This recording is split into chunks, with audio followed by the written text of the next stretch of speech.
বাজারে কড়াইশুঁটি দেখলে প্রথমেই কিন্তু মাথায় আসে কড়াইশুঁটির কচুরি। নমস্কার বন্ধুরা, কিচেন ম্যাজিক খাজানা চ্যানেলের আরও একটি নতুন পর্বে আপনাদের সবাইকে স্বাগত।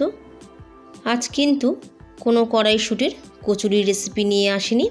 আজ শেয়ার করব সম্পূর্ণ নিরামিষভাবে বানিয়ে নেওয়া ক্রিস্পি মুচমুচে কড়াইশুঁটি বা মটরশুঁটির টোস্ট।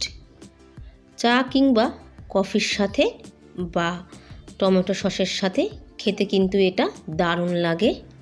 ঘরোয়া কয়েকটি উপকরণেই তৈরি হয়ে যাবে আর বানিয়ে নেওয়া কিন্তু খুবই সহজ। সন্ধ্যের স্ন্যাক্সের জন্য দারুণ একটা রেসিপি। তাহলে আসুন ঝটপট রেসিপিটা দেখে নেওয়া যাক। নিয়ে নিয়েছি মিক্সার গ্রাইন্ডার জার। এর মধ্যে দিয়ে দেব হাফ কাপ কাঁচা কড়াইশুঁটি। 1 থেকে 2 চামচের মতন জল দিয়ে কড়াইশুঁটি পেস্ট করে নেব। স্মুথ একটা পেস্ট বানিয়ে নিয়েছি। এবার একটা ছোট বাটির মধ্যে ঢেলে নেব। কড়াইশুঁটির বাটি সাইডে সরিয়ে রেখে এখানে নিয়ে নিয়েছি অন্য একটা জায়গা। এর মধ্যে দিয়ে দিচ্ছি মাঝারি সাইজের চামচ মেপে উঁচু উঁচু করে 4 চামচ ময়দা।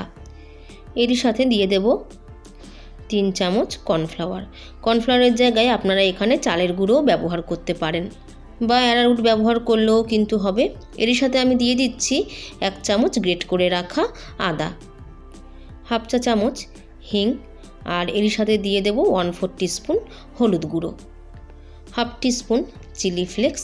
চিলি ফ্লেক্সের জায়গায় আপনারা এখানে কুচনো কাঁচা লঙ্কা কিংবা কাঁচা লঙ্কা বাটাও কিন্তু ব্যবহার করতে পারেন। 3/4 টিস্পুন ভাজা জিরের গুঁড়ো, 3/4 টিস্পুন ভাজা ধনের গুঁড়ো, হাফ টিস্পুন কালো জিরে। এবার দিয়ে দেব স্বাদ অনুযায়ী লবণ। লবণ আপনারা আপনাদের টেস্ট অনুযায়ী অ্যাড করবেন। স্বাদের ব্যালেন্স ঠিক রাখার জন্য এবার দিয়ে দেব 1 টিস্পুন চিনি। চিনিটা অবশ্যই দেবেন, স্কিপ করবেন না। আর আমি এখানে গুঁড়ো চিনি ব্যবহার করেছি। গুঁড়ো চিনি ব্যবহার করলে মিক্সারের সাথে খুব তাড়াতাড়ি মিশে যাবে। আপনারা চাইলে দানা চিনিও ব্যবহার করতে পারেন। এবার এর মধ্যে দিয়ে দেব কড়াইশুঁটির পেস্ট। পুরো পেস্টটাই আমি দিয়ে দিয়েছি। চামচের সাহায্যে শুকনো উপকরণগুলোর সাথে খুব ভালোভাবে মিশিয়ে নেব।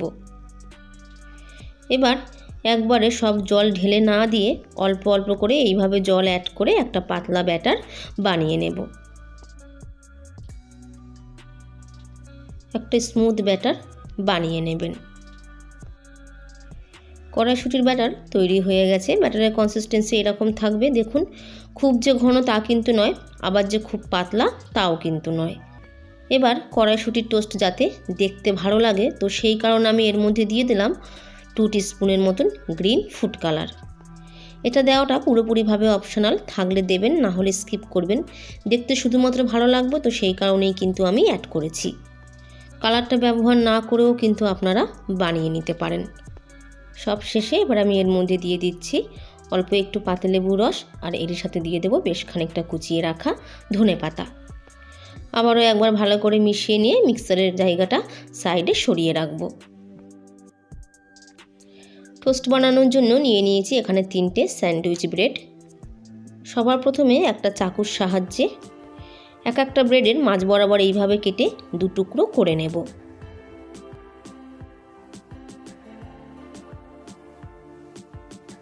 এবার টোস্টগুলো বানানোর জন্য এখানে নিয়ে নিয়েছি ননস্টিকের প্যান। গ্যাসের ফ্লেমটা হালকা লো টু মিডিয়ামের মধ্যে রেখে একটা টুকরো করে রাখা ব্রেড আমি কড়াইশুঁটির ব্যাটারে ভালোভাবে ডুবিয়ে তারপর আমি তেলে ভেজে নেব। 2 আঙুলের সাহায্যে এইভাবে ভালো করে চুবিয়ে দুটোর দিকে ভালো করে কড়াইশুঁটির ব্যাটার মাখিয়ে 2 চামচ সাদা তেলে উল্টে পাল্টে হালকা ব্রাউন কালার করে ভেজে নেব। সবগুলো টোস্ট একবারে ভাজা যাবে না, তাই দুটো দুটো করে মোট 3টে ব্যাচে ভেজে নেব। গ্যাসের ফ্লেমটাকে হালকা লো টু মিডিয়ামে রেখে 1 মিনিট ধরে একটা দিক হালকা ব্রাউন কালার করে ভাজা হয়ে গেলে উল্টে দিয়ে বাকি দিকটাও ভেজে নেব।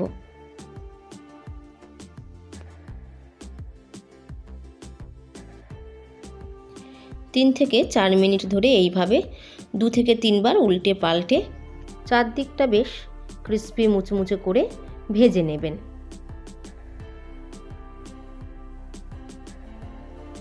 চিমটের সাহায্যে যদি এইভাবে ঘুরিয়ে ঘুরিয়ে চারদিকটা ভেজে নেন তাহলে কিন্তু বেশ মুচমুচে ক্রিস্পি হয়ে ভাজা হবে। দুটো টোস্ট আমার ভেজে নেওয়া হয়ে গেছে, এবার তুলে নিচ্ছি আর বাকিগুলোও ঠিক একইভাবেই ভেজে নেব।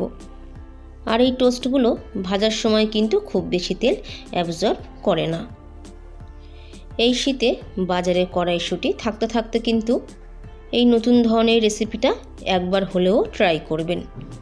আপনাদের কাছে আমার অনুরোধ রইল, খেতে কিন্তু বাড়ির সকলেই খুব পছন্দ করবে, বাচ্চা থেকে বড়। চায়ের সাথে পরিবেশন করতে পারেন কিংবা টমেটো সসের সাথে। চারদিকটা দেখুন বেশ সুন্দরভাবে কিন্তু ভাজা হয়েছে, কোথাও কোনো কাঁচা ভাব নেই, আর তার সাথে হালকা ক্রিস্পি আর মুচমুচে। একটা টোস্ট ভেঙে আমি আপনাদেরকে দেখাচ্ছি। যদি আমার রান্নার রেসিপি আপনাদের ভালো লাগে তাহলে ভিডিওটিতে একটি লাইক দেওয়ার অনুরোধ রইল, আর চ্যানেলে যদি নতুন বন্ধু হয়ে থাকেন চ্যানেলটি সাবস্ক্রাইব করে নেওয়ার অনুরোধ রইল। আর তার সাথে পাশে থাকা বেল আইকনটা অবশ্যই প্রেস করে দেবেন, যাতে আমি যখনই কোনো নতুন রেসিপি আপনাদের সাথে শেয়ার করি নোটিফিকেশান আপনাদের কাছে পৌঁছে যায়।